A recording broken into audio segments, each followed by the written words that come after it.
आज का दैनिक मन्ना। Praise the Lord. नया दिन नई उम्मीद में आप सभी का स्वागत है। आज के वचन को लेकर हम पढ़ेंगे 2 कुरिन्थियों उसकी 9वीं अध्याय 15 आयत को हम पढ़ेंगे।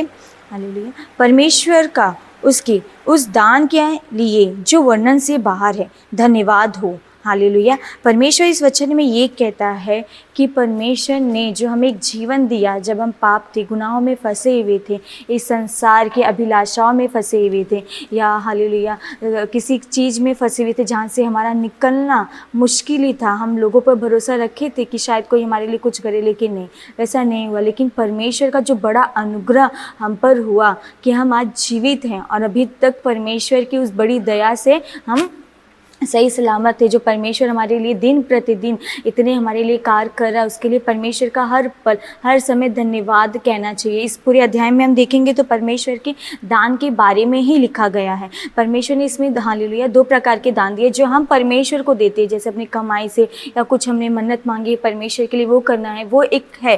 लेकिन जो परमेश्वर ने हमारे लिए किया है वो उन सबसे भी उन बोलने से भी बड़ा है कि परमेश्वर ने जो किया है वो हम अपने शब्द में भी नहीं बता सकते कि परमेश्वर ने हमारे जीवनों में क्या क्या किया है। परमेश्वर हर प्रतिदिन हमें चलाता है, हमारी सारी ज़रूरतों को, आवश्यकताओं को हमें देता है। जैसे जैसे जब बीज बोया जाता है तो उसे धीरे धीरे वो फसल होता है। उसके बाद जब उसकी कटाई का समय आता है, तब जो किसान है वो बीज को बोया रहता है तो वो खुश होता है कि अब मैं उसे पेट भर के तृप्तता के साथ खा सकता हूँ।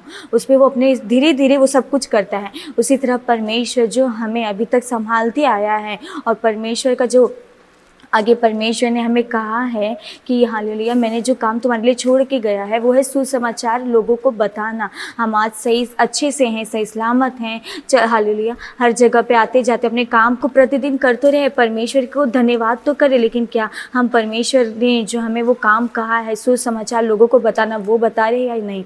परमेश्वर इसमें ये भी कहता है कि जो मैंने सुसमाचार का रखा है वो भी हमें बताना है। समय मिले या ना मिले तो भी हमें सुसमाचार लोगों को बताते रहना है, क्योंकि परमेश्वर ने वो भी हमें एक आज्ञा के अनुसार दे दिया है कि तुम पृथ्वी के छोर तक जाओ और मेरे सुसमाचार का प्रचार करो। परमेश्वर ने हमारे जीवन में कितने सारे अनगिनत कार्य किए जो हम बोल नहीं सकते, जो हम किसी को बता नहीं सकते। अगर हम सोचे भी तो पहले हम कैसे थे और आज हम कैसे हैं, हमें सोच के अपने आप से एक लज्जा सी होने लगे कि कैसे मैं पहले था और आज परमेश्वर की उस बड़ी दया से, उस बड़े अनुग्रह से मैं कितने अच्छे से अपने जीवन को बिता रहा हूँ। दूसरों के लिए हम एक गवाही के अनुसार जी रहे, ताकि दूसरा हमें देखे तो हमें पूछे कि पहले हम कैसे थे और आज हम कैसे परमेश्वर में अपना जीवन बिता रहे। इसी तरह हम अपने चलने फिरने से भी लोगों को गवाही बताना है, परमेश्वर का सुसमाचार, उस बड़ी दया का जो परमेश्वर ने हम पे किया है वो बताना है। परमेश्वर ने कैसे अपनी भलाई से, अपनी उस दान से जो परमेश्वर ने हमारे ऊपर किया उसके अनुसार परमेश्वर हमें प्रतिदिन ले चल रहा है। वो भी हमें प्रतिदिन प्रार्थना में बैठ के परमेश्वर का उस एक एक दान के अनुसार जो हम बयान नहीं कर सकते, हर एक चीज़ के लिए हमें परमेश्वर को धन्यवाद करते रहना चाहिए। कभी कभी ऐसा होता है कि हमारे पास जो है उसमें हम संतुष्ट नहीं होते, लेकिन उसमें भी संतुष्ट रहना चाहिए। हमारे पास जो है किसी और के पास वो भी नहीं है, वो उसके लिए भी इंतज़ार कर रहा है कि वो हमारे पास हो।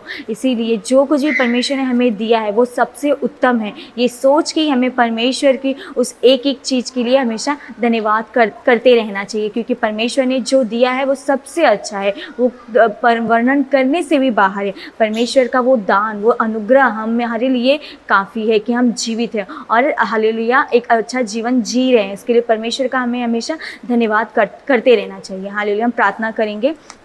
हालेलुया। राजा इस वचन के लिए प्रभु आपका धन्यवाद करते। राजा बीते दिनों में प्रभु आपने हमें इतने अच्छे से चलाया है। परमेश्वर पिता आपकी दया, आपका वो अनुग्रह हमारे लिए परमेश्वर पिता अभी तक है, इसके लिए आपका धन्यवाद करते प्रभु। हर एक चीज़ के लिए प्रभु हालेलुया हम आपका धन्यवाद करते प्रभु कि अभी तक आपने अपनी आंखों की पुतली के नाम हमें संभाल के रखा है प्रभु, उसके लिए धन्यवाद करते। राजा आप जो भी हमारे जीवन में प्रतिदिन करते हैं राजा, उन सभी के लिए प्रभु आपका धन्यवाद करते। राजा आने वाले दिनों में भी प्रभु आप बड़े बड़े कार्य हमारे जीवन में करेंगे प्रभु, उसके लिए आपका धन्यवाद करते। राजा आपका सुसमाचार बताने के लिए प्रभु आप हमारी सहायता मदद कीजिएगा परमेश्वर पिता। इस छोटी सी प्रार्थना विनती को उद्धारकर्ता यीशु मसीह के नाम में मांगते, सुन और कबूल कर मेरे स्वर्गीय पिता, आमीन।